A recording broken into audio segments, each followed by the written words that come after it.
Sino ba ang mag-aakala na ang isang tulad niyang lampas sa sports, na nahihilo na nga lang sa isang takbo, ay hahabulin ang magnanakaw sa kalye, ay bigla na lang sumunod si Jiang Cheng nang hindi nag-iisip. Magkasundo silang dalawa, at sabay na naaresto ang magnanakaw. Dahil doon, sila ay nagkakilala. Akala ko ay si Jiang Cheng ang nanligaw, pero hindi inaasahan na si Lu Yuan pala ang hahabol ng hahabol.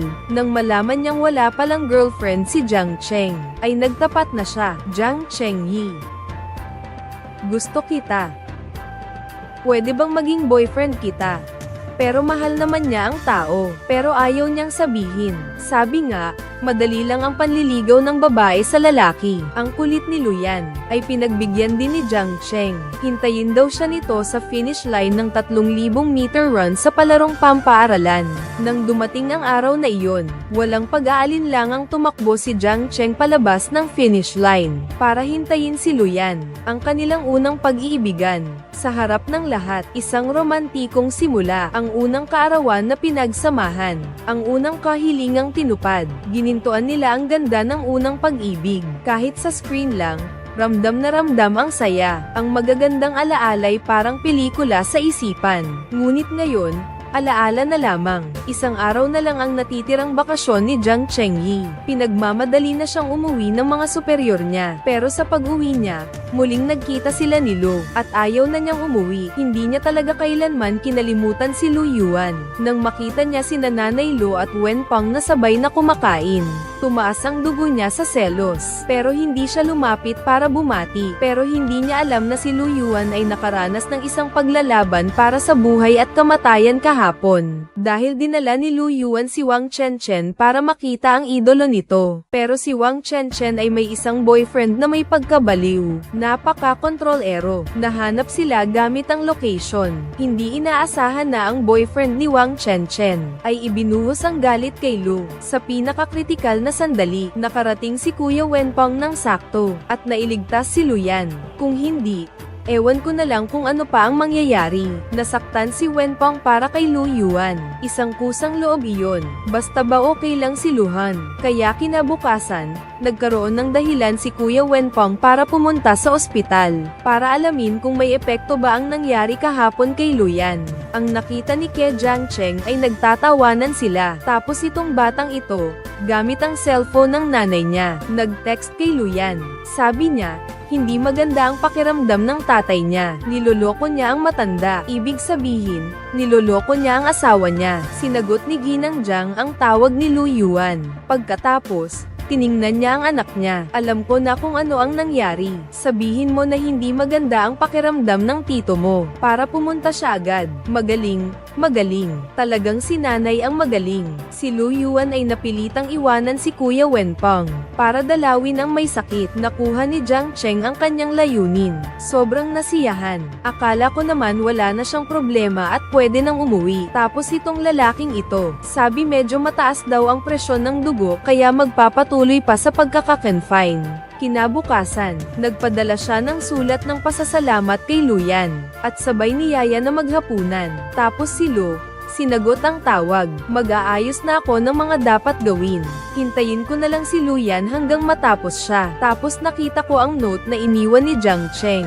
Dapat ko siyang hintayin sa labasan ng ospital pagkatapos ng trabaho niya. Medyo kinilig si Luyan. Pero ang date nila ay nakita ni Kuya Wenpeng na naghihintay sa labas. Parang tuwing gusto niyang yayain si Luyan, may mga taong nanggugulo kay Jiang Cheng. Ikinainis niya ito ng husto. Samantala, sina Jiang Cheng at Luyan ay muling bumalik sa lugar na iyon. Nakaukit dito ang lahat ng magagandang alaala nilang dalawa. Dinaanan nila ang mga daang tinahak nila noon. At di nagtagal, nakarating sila sa paboritong tindahan ng malatang ni Aling Lu. Di nila inaasahan na natatandaan pa sila ng may-ari. Nakita ko silang magkasama pa rin. Akala ko kasal na sila at may anak na. Medyo nahiya sila sa sinabi ko. Pero hindi naman nila itinanggi ang relasyon nilang dalawa. At natatandaan pa ni Jiang Cheng ang mga gusto ni Lu Yuan. Parang noong nag-iibigan pa sila, pinili niya ang mga gusto ni Luyan at inilagay sa mangkok nito. Para bang bumalik sila sa dati. Tuwing tuwing kumakain ako rito,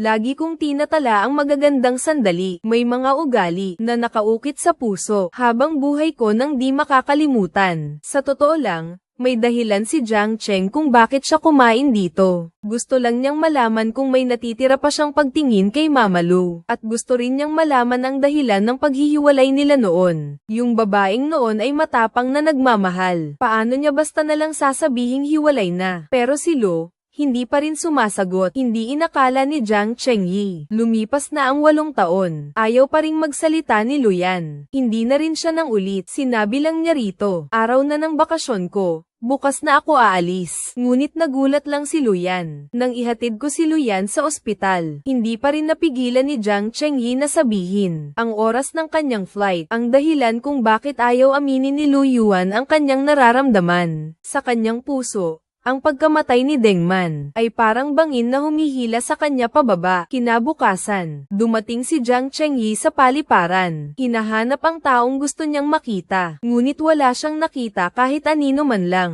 Para bang gaya noong umalis siya noon. Parang naghihintay ng bituin at buwan. Sa huli, hindi pa rin nagpakita si Luyan. Sa totoo lang, sumunod si Lu Yuan palabas, pero umalis na siya. Ganon din naman ngayon. Nang makarating si Luyan sa airport, nalalaman niyang umalis na ang eroplano, habang si Luyan ay muling nakakaranas ng pagkadesmaya dahil sa pagkakatanggi. May biglang nagbago. Hindi pala umalis si Jiang Cheng. Wala ka noong 8 taon na ang nakakaraan. Susubukan ko naman ito ngayon. Sasama ka ba? Si Jiang Chengyi para kay Lu. Si Jiang Cheng para kay Luyan ay nagpalipat ng trabaho pabalik sa lugar na iyon. Hindi na sila nagkamali sa pagkakataong ito. Para bang ang kanilang profile picture sa WeChat ay larawan pa rin nilang dalawa noong magkasintahan. Ang mga taong nagmamahalan ay hindi maghihiwalay. Basta't tawagin lang siya ng isa. Jiang Cheng, kumain ka na.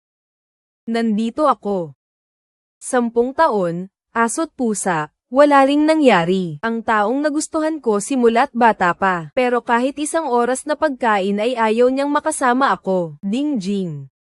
Naiintindihan ko naman ang ibig mong sabihin. Ilang taon na rin ang nakalipas. At malinaw ko rin naman sa iyong sinabi. Magkaklase lang naman tayo. Si Jiang Chengyi. Simulat sa pulpa, ang laman ng puso ay si Lu Yuan. Samantalang si Luyan naman, dahil sa problema kay Wang Chenchen at sa abnormal nitong boyfriend, pansamantalang nakatira sa bahay. Alam ni Wang Chenchen na may naging unang pag-ibig si Luyan noong kolehiyo. Sobrang curious kung ano ang itsura nito, at ang pangalan nito, dahil sa paulit-ulit na pangungulit ni Wang Chenchen. Nalaman niya na ang unang pag-ibig ni Luyan ay si Jiang Chengqi. Kinilig si Wang Chenchen. Bakit kaya hindi ko agad ito nalaman? Kahit hindi ko alam kung bakit naghiwalay ang dalawang ito. Pero napakakuryoso kung may posibilidad pa kayang magkabalikan sila. Alam ni Lu Yuan ng buong katapatan na siya ay muling nakakita kay Jiang Cheng. Ay hindi pa rin niya ito malimutan. Pero magiging posible pa kayang sila ulit. Sa tingin ko'y hindi na yata. Sinabi ni Wang Chenchen na tanungin niya ang sarili niyang puso. Ang taong yun na hindi ko malilimutan. Kaya mo pa bang mawala siya ulit? At si Jiang Cheng ay inilipat na ngayon pabalik sa trabaho, na may pagbabago, kaya mas madalas na silang nagkikita dahil sa sinabi ni Wang Chenchen. Si Lu Yuan ay hindi alam kung paano harapin si Jiang Cheng. Ngayon na muli silang nagkita, nagkausap lang saglit, agad na umalis. Pero naawa naman ako sa kanya dahil pagod na pagod siya at hindi pa kumakain buong araw. Bibigyan ko siya ng makakain. Tapos nakatulog pala si Jiang Chengyi dahil sa pagod. Sa mga ganitong oras lang, makakapagmasid ng maayos si Luyan sa kanya. Lumipas na ang 8 taon. Bibigyan mo ba ang sarili mo ng pagkakataong magsimula ulit? Si Jiang Cheng, basta may oras lang siya, ay maghahanap ng dahilan para puntahan si Mama Lu. Alam ni Wang Chenchen ang dati nilang relasyon, kaya inimbita niya si Jiang Cheng na kumain ng hapunan kasama nila, para ipagdiwang ang paglipat niya sa bagong bahay. Medyo nag-alinlangan si Jiang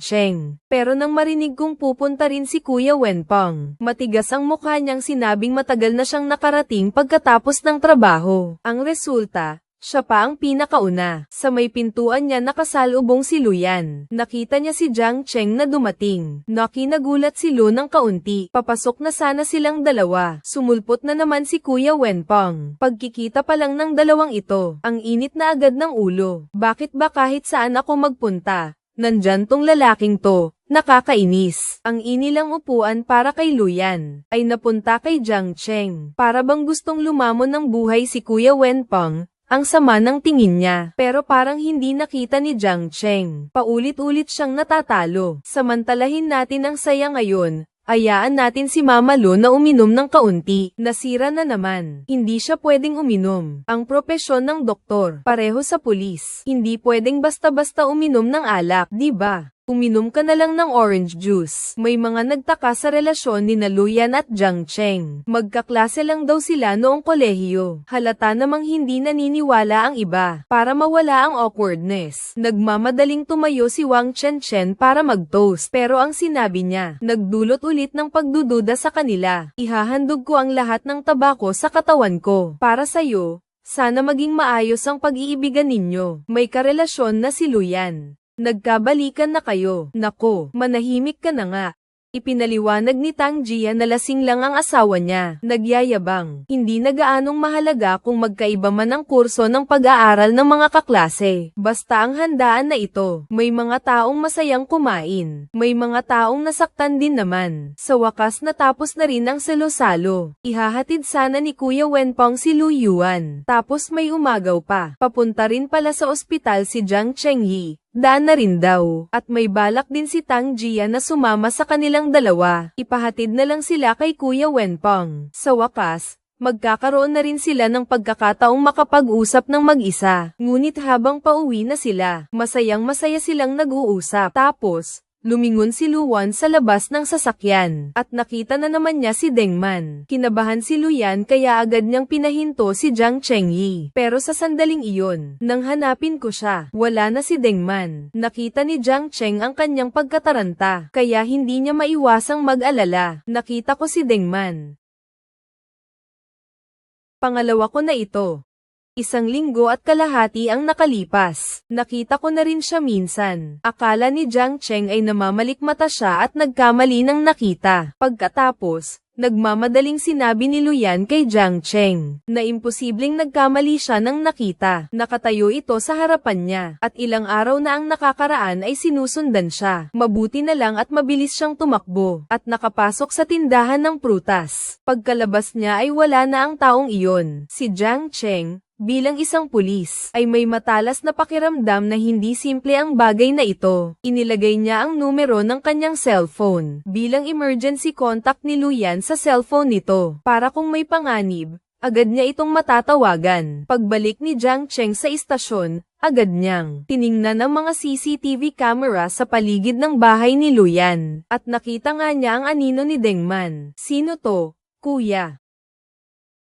Isang taong hindi dapat nandito. Masyadong kakaiba ang mga pangyayari. Agad akong tumawag kay Luyan. Gusto ko siyang makausap ng personal. Pero natamba si Luyan dahil sa pagkakabangga. At ang taong nakabangga sa kanya ay yung taong sumusunod sa kanya kanina.